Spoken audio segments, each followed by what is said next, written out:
Felilum, friends, and Ben Mouche to the 3rd season of Bramble On, the show that recaps the most compelling plot points of every episode of Love Among the Brambles.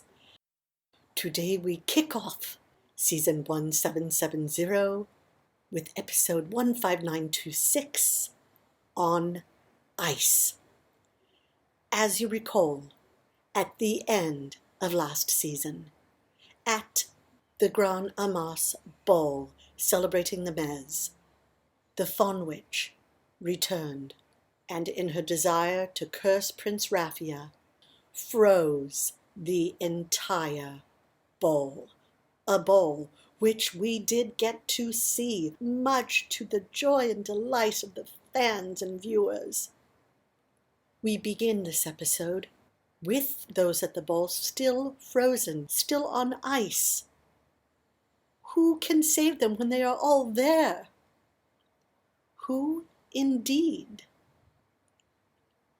As you recall, the human, Dodd Hoskins, determined to prove the existence of the Fae, witnessed the ball and the freezing done by the Fawn Witch.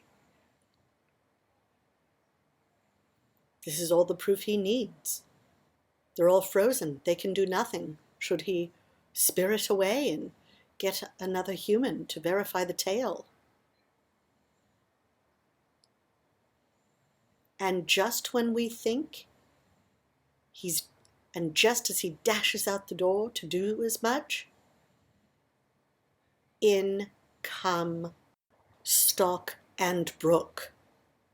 As we recall, they had packed up during the ball, ready to leave, to move out of the Weald, out of the ring, to leave it all behind. And as they are making their way out of the forest, Stalk's conscience beckons him to bid adieu to Viola, not to leave her in the lurch, with no explanation. They go back to the ball. Just as Dodd Hoskins is leaving, they see what has happened and are able to converse with Dodd and persuade him to not go to humankind and turn them in, but instead to help them, to rouse their friends. As we know, the Fae, whatever their size, whether human-sized as those in Grover's Hollow, or diminutive like the ones one reads about with the little wings and so on, their temperatures run cold.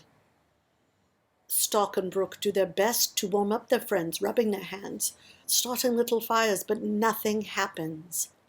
And Dodd, whose temperature runs many, many degrees hotter than that of the Fae, offers to save the fairies, and he embraces them, one by one, thawing them, bringing them back to life with his body heat, until all are resurrected. And he is then able to say who it was that did this, the Fawn Witch, and which direction she went. Whether that comes in handy or not, no one knows, but Dodd Hoskins, in the clutch, pulls through. When Viola comes to and is once again able to move and to breathe, she marches straight up to Stalk, puts her hands on either side of his face, and kisses him. The kiss fans have been waiting for over millennia. Finally, Viola kisses him. She says that when she was frozen, her mind was still conscious. She'd thought about Stalk, about all he'd meant to her, all he'd done for her, and what really mattered to her at that moment was seeing Stalk again. She could not bear the thought of perishing without telling Stalk how she felt. And she told him with the kiss. As we know, he pulled away, incredulous, looking at her with wild eyes as if to say, what's gotten into you? What's wrong with you? But a millisecond later, he returned the kiss with interest. The cheers were heard round the Omniverse. If that had been all that happened in that episode, that would have been more than enough But there is more. Moving on to Calla Lily. When they thaw, they make amends with each other for both having used and duped one another for purposes of their own families' agendas. And in that moment, while sitting perched huddled together, Carter slinks down to the floor on one knee and asks Calla Lily, will she be promised to him? A pre-engagement promise. Her answer, without one moment of hesitation, is yes. It's difficult to speak of these things. It's all so moving.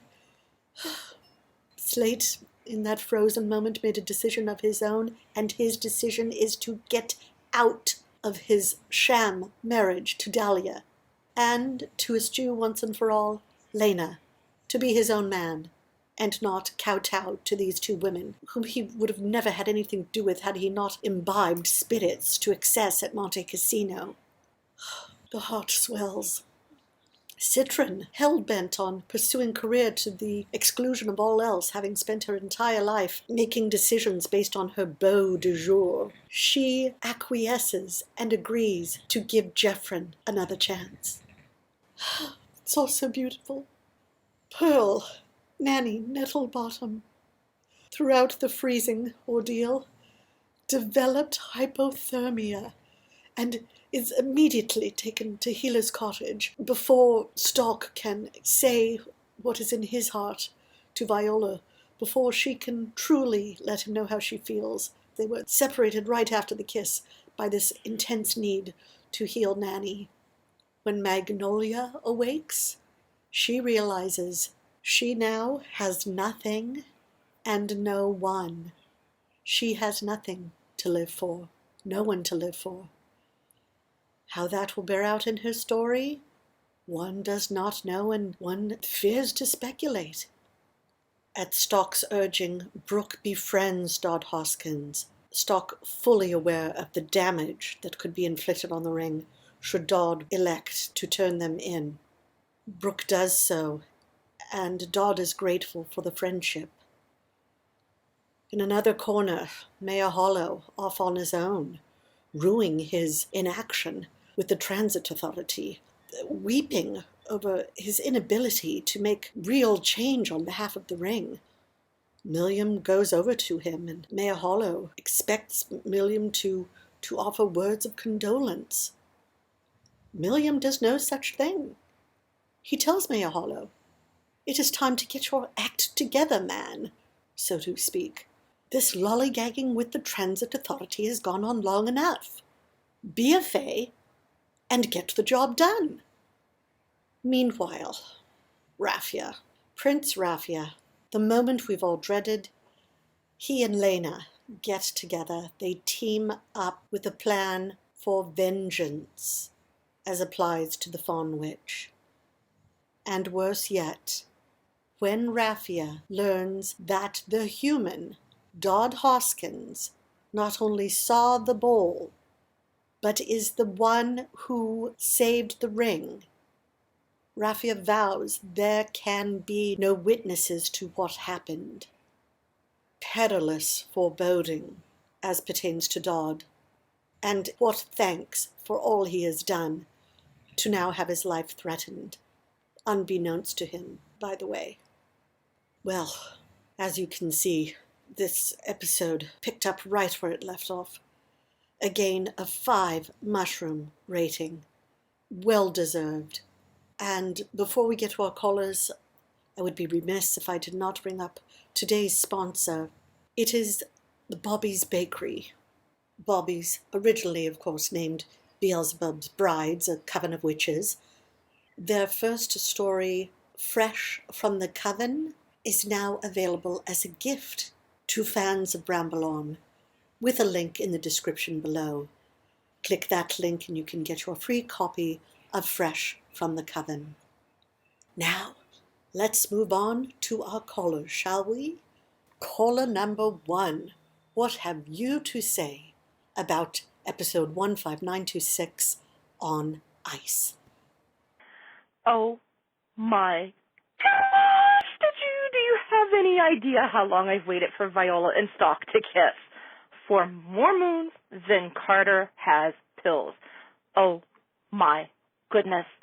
Our hamlet declared a jalilum the next day to be celebrated annually as the kiss heard round the realm.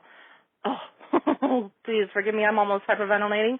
I can hardly put into words how happy this makes me. Please tell the writers that all is forgiven when it comes to last season's debacle. The kiss, that kiss, made up for everything. Oh, man, I can't wait for next week. Bye. The heart soars to hear of the holyloom declared by your hamlet. I think it's a marvelous idea, and I hope we take it up here as well. And the title, The Kiss Heard Round the Realm, inspired, simply inspired. Bravo. And I do agree as well. All of the rigmarole and shoddy practices from last season are all forgiven with that one moment, that one kiss. Well said. Moving on to caller number 2. Finally, Slate grows some horns. It's about time. That marriage has been a farce from the start.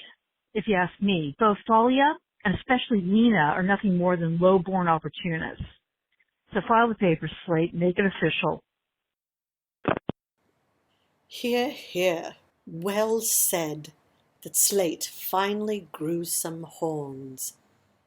I have been vocal about the fact that I've never been a fan of either Dahlia, the Dalliance, or Lena, and I am thrilled that not only has Slate grown up to a degree, asserting himself, getting out of this sham marriage, but that he will be making room for Brooke again. Brooke has always been a faithful friend, and while Stalk has taken Brooke under his wing, Brooke deserves better from Slate, and I, for one, believe that he shall get it.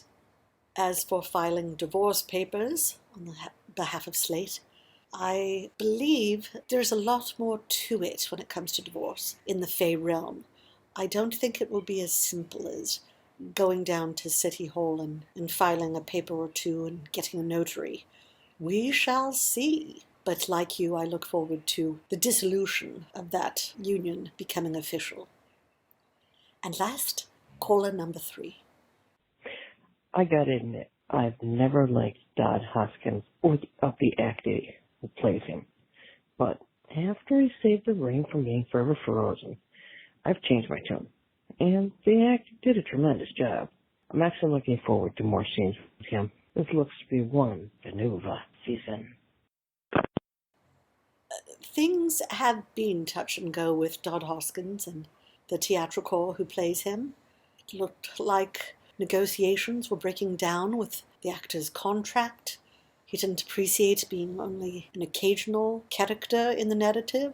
But now, if he were to leave the show tomorrow, he would leave a hero. He saved the realm. What more can an actor ask than to be considered the savior of love among the Brambles? I too believe the actor did a splendid job in the role, and I've warmed up to him just as he warmed up the Fae. I look forward to seeing what may come from the character if he stays. There's no guarantee Prince Raffia will allow him to live. Episode 2 portends nearly as breakneck action as the season opener, and I, for one, could not look forward to it more. So with that, my friends, I will say welcome back. And if you are as excited as I am about this season, you will not be able to remain calm.